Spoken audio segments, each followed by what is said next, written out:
This is The Bottom Line with Gregory Muluh.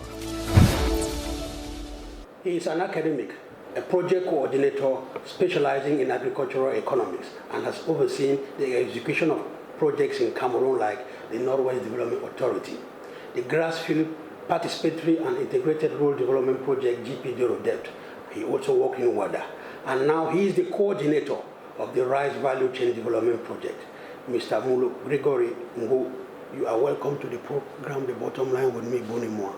Thank you very much, Bonnie. I'm happy to have you this morning. First things first, let's get an understanding of the trajectory you got from WADA in the early 80s, going to Mid-North, GPDRODEP, and now the coordinator of the Rice Value Chain Development Project. Let's hear the trajectory. Yeah, thank you very much. You know, I worked in WADA from 1985 to 89 when WADA was liquidated. That is the Womb Area Development Authority. The Womb Area Development Authority. When WADA was liquidated, I briefly worked in a COP for 3 years and went back to school.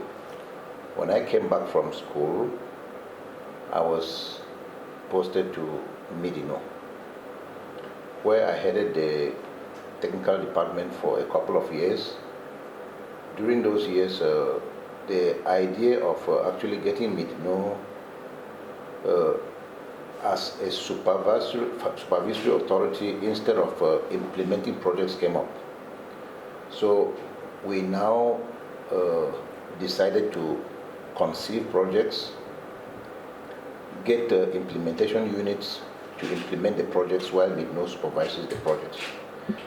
So in 2003, Mid-North came up with the first project that they now had to look for a complete implementation unit to do the implementation, and that was the Grassfield Participatory and Decentralized Rural Development Project, GPDRODEP.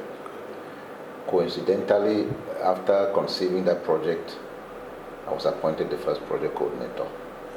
And that's how I moved from the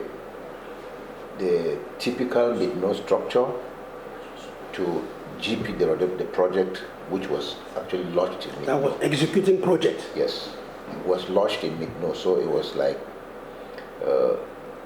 part of Mid-North. A lot of people don't know the difference between the projects and Mid-North. But if I use a very simplistic description, the project and Mid-North can be likened to a father and a son. And that is how we have been moving on with that relationship between Mid-North and the projects up till last year, that we now came up with a new project, the Rice Value Chain Development Project, which now has a national character. And that's how Mid-North lost its parenthood on the project. Since the project now has a national character, Mid-North can no longer become the father. So it is now the Ministry of Agriculture and Rural Development that the project is launched. It's simply because it now covers the Northwest, the West, and the Far North regions. Yes, and for our viewers watching us, it should be understood that it is based in Bamenda. Headquarters is in Bamenda. Sure. As a matter of fact, the Rice Value Chain Development Project is actually a follow-up project of GPIRDP. Wow. I talked of GPDRODEP. Now there was a second phase of GPDRODEP that was actually called GPDRODEP Phase 2, wow, which ran from 2012 to 2019. Okay, within that period, the government was able to source for additional donors because GPDRODEP was solely financed by African Development Bank. When the government realized that they needed to expand the project, they now got the Islamic Development Bank to join African Development Bank. So when the Islamic Development Bank joined the African Development Bank, they kind of had some differences in their financing, mm-hmm, modes. The approaches in the approaches. Mm-hmm. So ADB was financing GP Derodeb Phase 2, while IDB was financing IRDP. Okay. That's Grassfield Integrated Rural Development Project. Instead of Grassfield Participatory and Decentralized, that was financed by... Okay, as of now, the Rice Value Chain Development Project, who are the sponsors? Can we know the sponsors of this? Because it's a huge project. Correct. Actually, the Rice Value Chain Development Project has multiple donors. Yeah. Six. Six, right. In total. When you add the government of Cameroon, there are 7. Because normally it's the government that looks for the donors. Exactly. So we have the lead donor, which is the Islamic Development Bank, who is financing almost 50% of the total cost.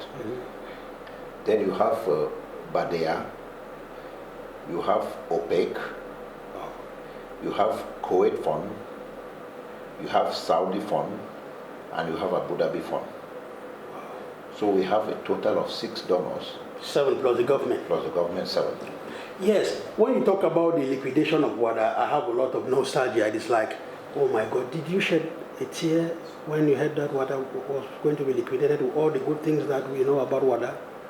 As a matter of fact, I actually wept. I didn't only shed a tear, and I'm still weeping up till today, because when I think of what water was doing to Menchum, and not only to Menchum, but to the whole country, I would like to, probably you don't know, if you go to the then Presbyterian Church in Jongolo, the pews there were made by water.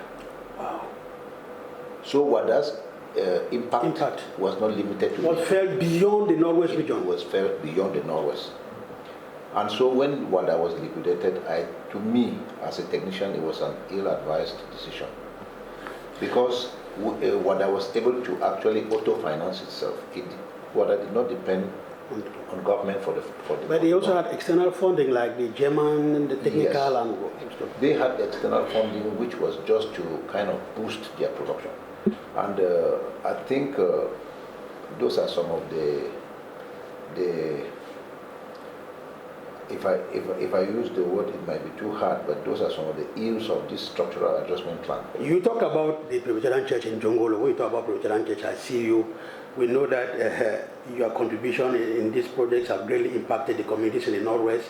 In the same region, you are a devout Christian of the Presbyterian Church in Cameroon, more particularly in Tambulum, where you donated solar panels or you made that community grow. In your vision of work, which one comes first? Is it the people you work for or the Word of God? Because you like talking about this church all the time. Which one comes first? The Word of God comes first. And not the people you serve. Because the Word of God is actually, if you read John 1:1, yes. In the beginning was the Word, and the Word was with God, and the Word was God. So if we put aside God, then we are actually like a tree without roots. So I want to... Okay, let's go now to the topical issue. You are the national coordinator of the Rice Value Chain Development Project. You and the Minister of Agriculture and Rural Development recently did the national technical launch of the Rice Value Chain Development Project that will include 3 regions. That is the Northwest, West, and the Far North regions. Why a technical launch and not a normal launch that we know? We know the technical launch and a normal commissioning of a project. What is the difference between a technical and the normal commissioning of a project? Well, the difference between the technical launch is actually in kind of unveiling the package that the project has for the beneficiaries. But the normal launch is kind of political, where you just come and read political speeches and then people clap and they go. But if you look at the way the project was launched in Sancho, there were quite some technical presentations, and then you saw exhibitions of the products that the project is going to actually finance. And when I take a hindsight of the project, I mean, they are huge projects. You talk of rehabilitation of roads, schools, water points, social centers, and things like that. Right. Is it a new conception about executing projects as you are doing because that's your specialty, or maybe you were forced from abroad by your external donors to engage in that? No, it's actually the new model. The new model now, right? In Okay. executing projects. Because when you talk of a project is actually a package. The package, right? Okay, we are talking about the rice production. The rice is going to be produced on land. Good. So if you are going to produce the rice on land, then you have to also look at how the land is going to be sustained thereafter. Okay, when you are producing the rice is going to be produced by human beings. And these human beings, they live in an environment, in a social setup. Okay, if you don't take into consideration how the farmers are going to live, how comfortable they are going to live In that environment, how are they going to be taken care of health-wise? What about their children? schooling and everything. If you don't look at the schooling aspect of their children, then you are not actually solving the problem. So when you talk of projects, you look at it from a holistic point of view. Yes, a holistic point of view, and then you now get all the elements that will now sum up to help in producing the rice. And that's why the rice value chain development project is not all about going to the farm and producing rice, but it's taking care of the social aspect of those who are going to do the production. It's going to take care of the roads, the road aspect, that is in the infrastructural aspect. Yeah, because the farms have to be accessible, so we have to do roads. Then, of course, from the name of the project, it's a rice value chain. It's a whole chain. It's a chain, right? So when the farmers produce the rice, what happens? It has to be processed, it has to be marketed, and then because the bottom line is the farmers want money in their pockets. So you'll be involved in this chain all from the beginning from the seed, which is the beginning point, fertilizers, everything. right to the rice on the table. So we have to take care of the inputs, which include seeds, fertilizers, chemicals. We have to make sure that when the seeds are produced, they are actually planted following the approved agronomic principles. That is where we now come in with the land development. We come in with the management of water resources and all other things that accompany the production of the seed of the rice on the field. When it is produced, it is harvested.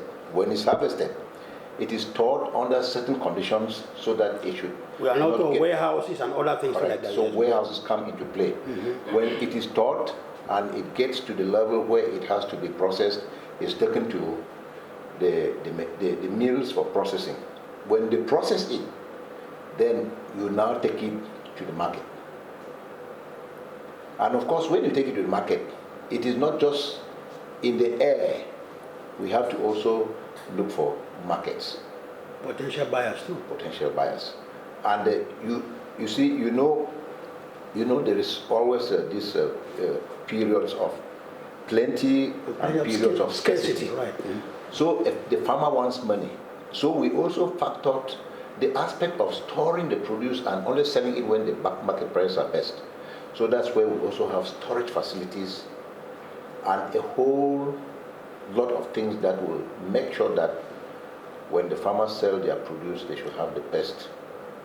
To be honest with you, Mr. Coordinator, this project is a laudable one. And why did you choose Sancho for the launch?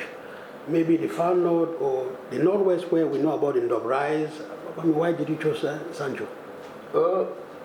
Sancho was not chosen by error. If you were present during the launch, I was present. Beautiful. You heard of the Soderim. Soderim, yes. A government rice corporation that existed in Sancho some years back. Yeah.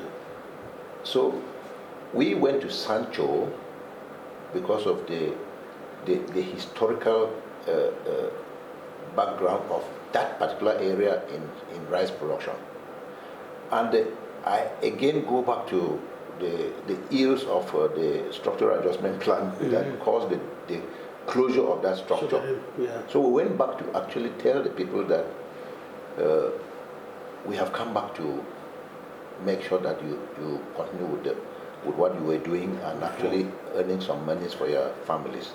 And the second reason why the minister actually put his finger on Sancho was the fact that if you look at the location of Sancho, it's very strategic. When we produce the rice, because we are not only aiming at producing rice to feed the population, but we are also aiming to export. And that particular piece of land has approximately 5,000 hectares of land together. Yes, yes. Unlike in some areas where we have patches of 1,000, 2,000, and so on. Yeah, when we look at the West region, we know there is Banguren, there is Tonga, rice, yes, all that. So they'll be focused on what Sancho is doing.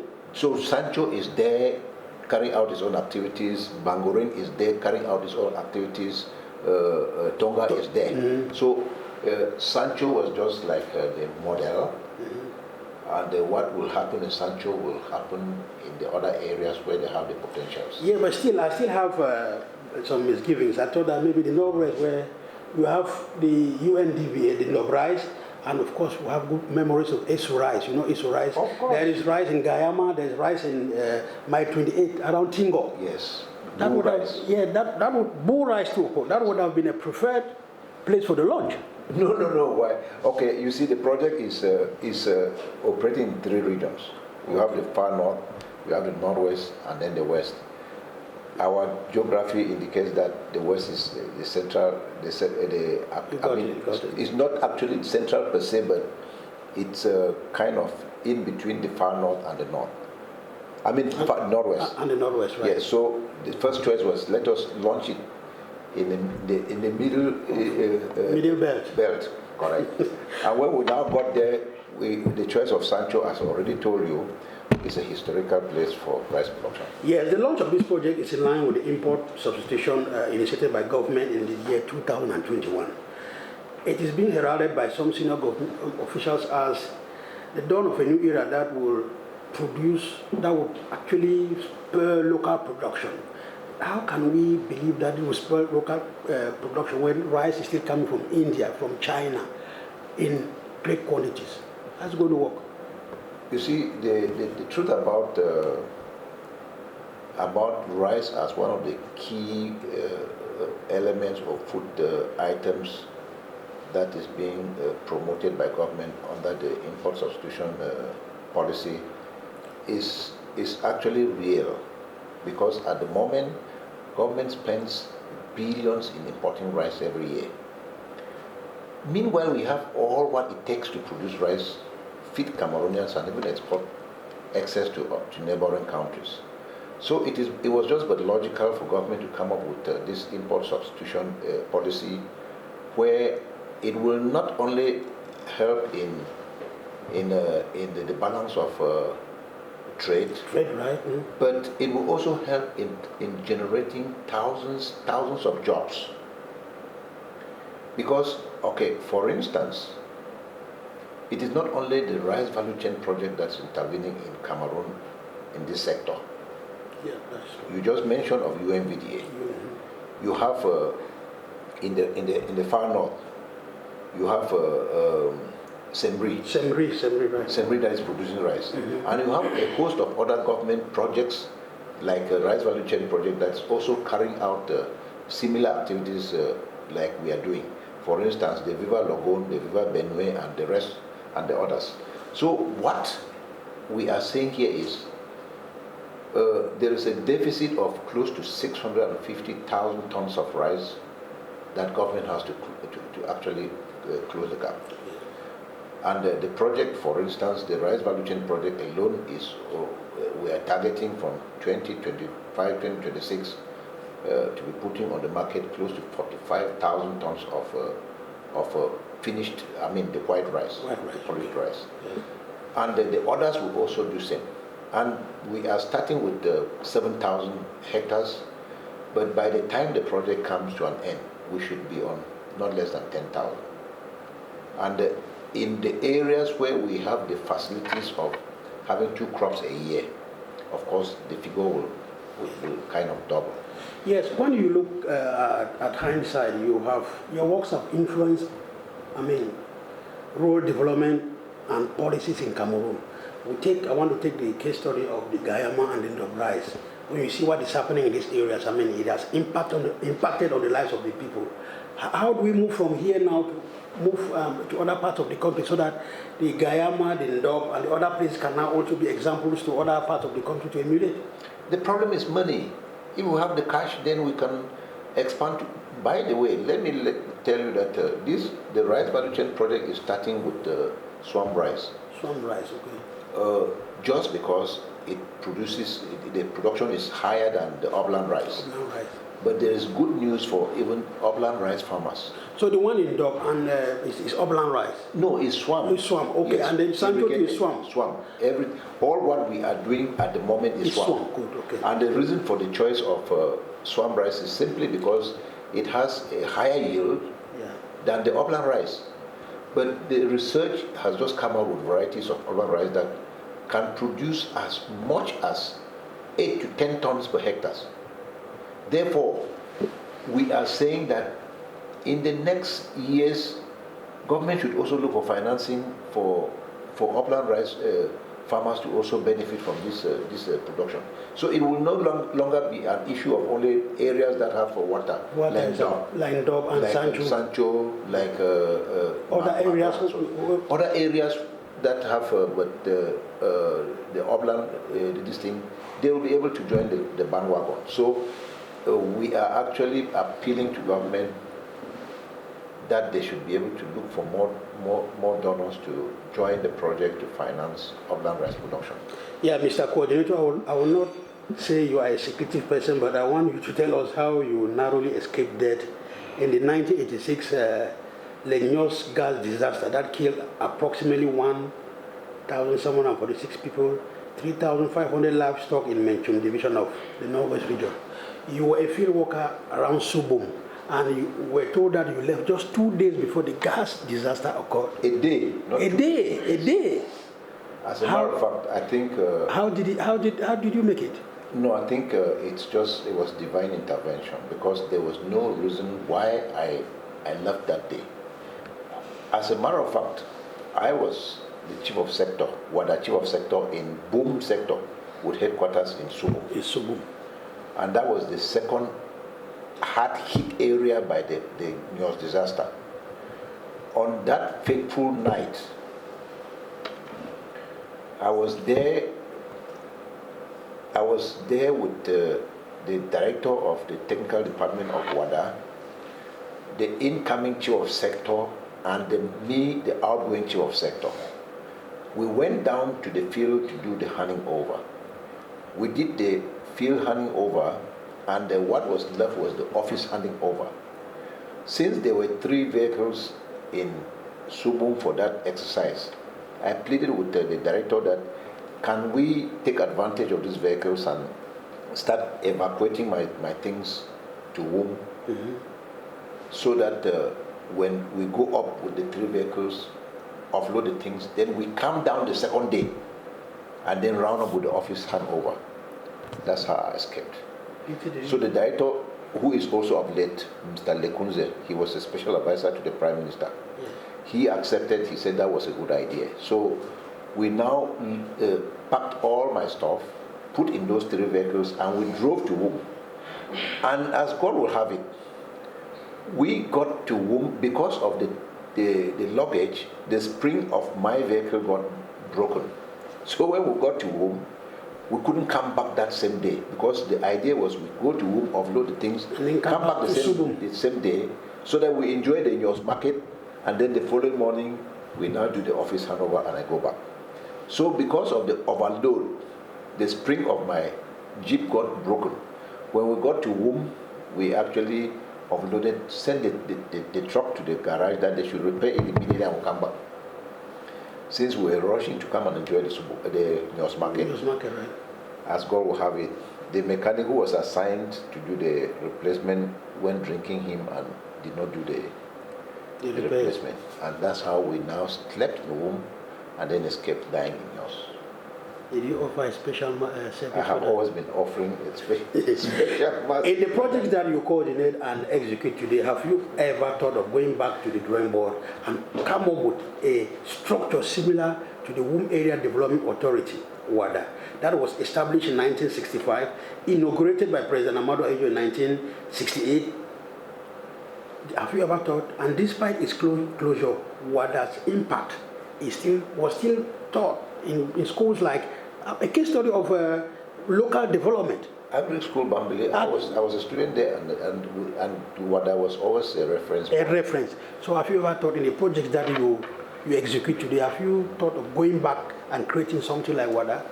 You know, WADA wasn't a project, it was an authority, a development authority with the lifespan of 99 years. But you know, with projects are actually conceived to address a punctual point and then go off. Right. So what I am rather advising policymakers is they should actually, because this is a typical Anglo-Saxon way of solving perennial problems. Road maintenance, schools, you said that a few minutes ago. Yes, so I have always discussed and advised the policymakers that if each area has a development autonomous, and they don't actually need to depend on government for financing. If it's well structured and managed, they are able to run the affairs without asking for any assistance from any person.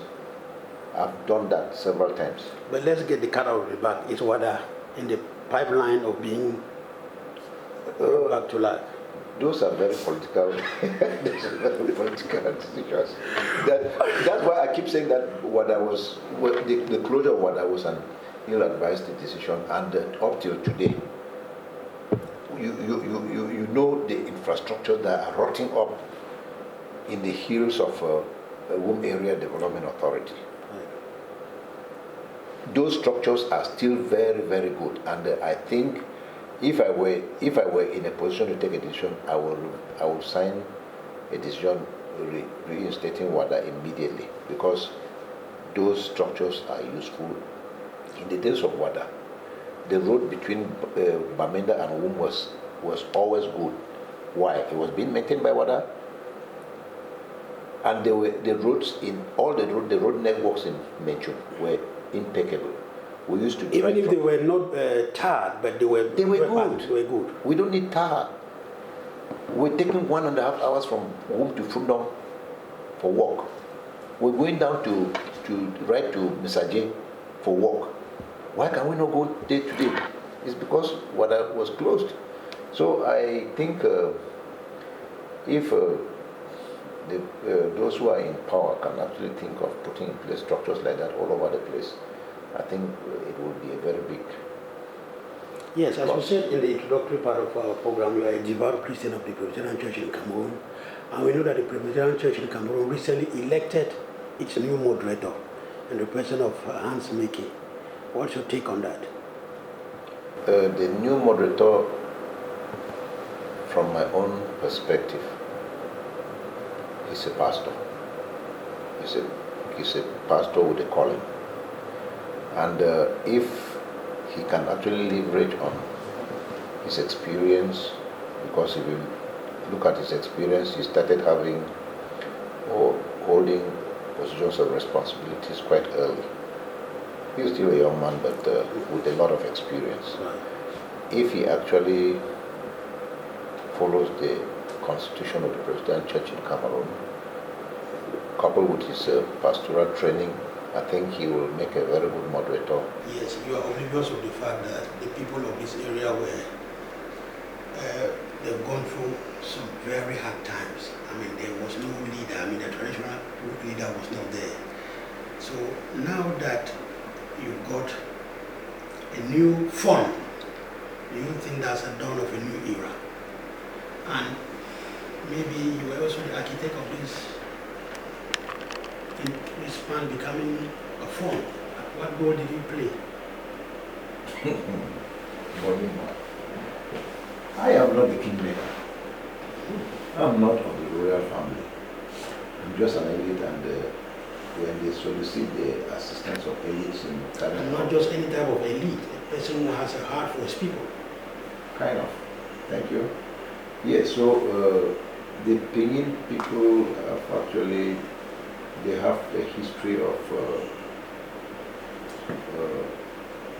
problems with the throne, which actually date as far back as the early 60s, when the then Fon kind of abdicated the throne. His brother was brought in, but from what I am told, because at that time I was also still pretty young to know exactly the nitty-gritties of our culture, I am told that by our culture, a Fon is not replaced when he's still alive. And if for some reasons he decides to abdicate the throne, by culture they are supposed to get his own offspring and put as the next Fon. But I'm told that our people either knowingly or unknowingly got his brother and put on the throne. And that's the beginning of trouble. And that is the beginning of trouble. That has lasted for 53 years. So what happened recently was just a kind of correction of that error. But I want to say here that for the 53 years, it was not the brother, it was not the Fon's problem, it was not his fault. Mm-hmm. They just caught him, and of course when they catch you and put on the throne, they don't ask your opinion. So the late Fon Ayaba was just a victim of circumstances. So he reigned for 53 years. But from what we are made to understand, following government law, yes, he was considered as a regent. But the Pinyin people know him as a Fon. And I personally know him as a Fon. And he was buried as a Fon. So at the law of government, they can call him a regent, but Pinyin people, we know that he was a Fon who reigned for 53 years and also did what he did and passed on. So the new person who has come in will now continue from where he ended and then see how we can now. Yes, during this period of this vacuum, I'll call it vacuum, where there was no Fon, Pinyin was like a hotbed of the crisis in the Northwest, a hideout. I mean, do you think that this is the beginning of a new era where there will be peace and things will actually come back to normalcy, not only the Northwest, but also in the restive part of the English-speaking regions? I would beg to differ with you as far as that assertion that Pinyin was a hotbed. No. Just like all the other villages, we had all the crises. We had this, our children who carried the arms and were doing what they were doing. The absence of the Fon, yes, that could also be one of the reasons why the situation in Pinyin was a little bit protracted. The coming of the Fon, and a dynamic one for that matter, I think he will call them together, he will bring them together, and then they discuss. And then he will, I'm very sure that he will also try to talk with them and actually convince them that in as much as there is a genuine reason for the crisis, but the approach is not the right one. To be honest with you, the new Fon is a clean man, because I know him. I mean, I worked with him for a long time. From my own perspective, and if he is there as the Fon today, I want to believe that it is the beginning of a new dawn in your village. But I want to come back on the role that you have been playing as an elite. When you see these boys doing what they are doing, from time to time you call them to tell them what they are doing is not good. Can they come back to their senses? And when you talk to them, do they listen to you? I've been talking to them, not only those in Pinyin, in all the areas in the Northwest where we work, I approach them. And I'm happy that the project has actually impacted a good number of them, in the sense that those of them who actually listened to me, because there are a good number of them that are very good technicians. There are some of them that are very good tractor operators. Some of them are very good drivers. Some of them very good mechanics, good builders. So we have been carrying out all sorts of activities in the region, construction of bridges, building of schools, health centers, and so on and so forth. So in some of the areas, I actually pleaded with them that, please, can you come and try a hand in carrying out some of these activities? And they did. And some of them ended up just continuing with the activities and they left. So what I'm trying to say here is, I think this crisis can be stopped using a different method. And I want you to say this different method. Just look into the camera, tell people of the Northwest and South, and Cameroon as a whole, which different method can be used to stop this crisis, because that is what we've been yearning for a long time. Like I said, what actually brought up the crisis?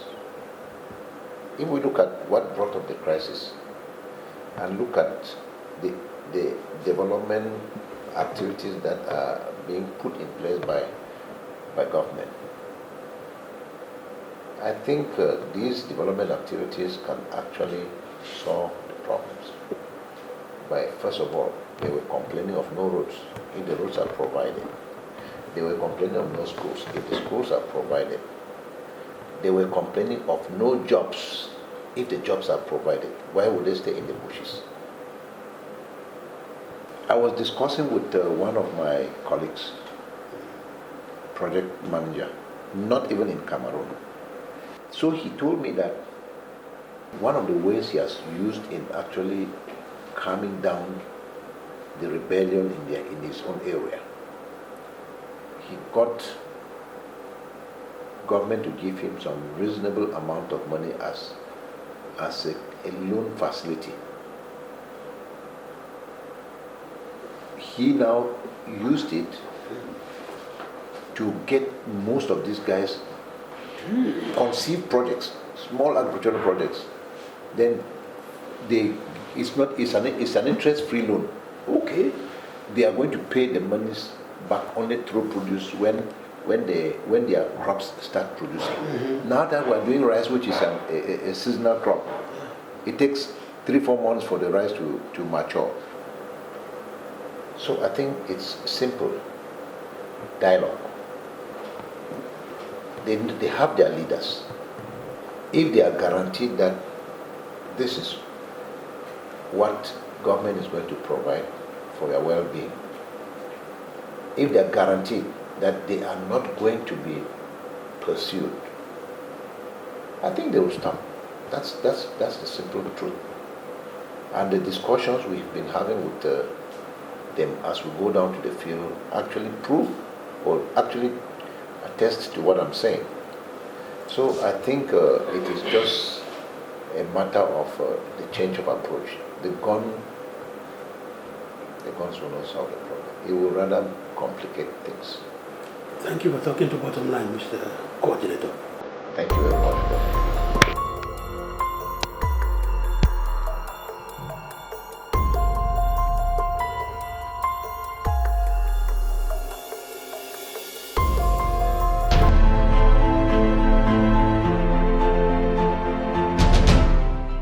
In a world where the future is shaped by knowledge and character, there exists a place where education transcends boundaries. Welcome to St. Mary's International College. At St. Mary International College, we embrace the belief that every child holds a potential for greatness, and we are committed to cultivating this greatness through a world-class education. Our esteemed faculties, equipped with the latest in educational technologies and top-notch laboratory equipment, ensures that students do not only excel academically, but also grow into positive and confident thinkers. We believe that education is more than just academic achievement. It's about nurturing creativity, cultivating leadership, and fostering values that will guide them throughout their lives. From their first steps into our hallways to their final walk across the graduation stage, we teach them not only to excel academically, but also to live with purpose and integrity. At St. Mary's International College, excellence is not an expectation, but a tradition. Discover a place where potential meets achievement and dreams take flight.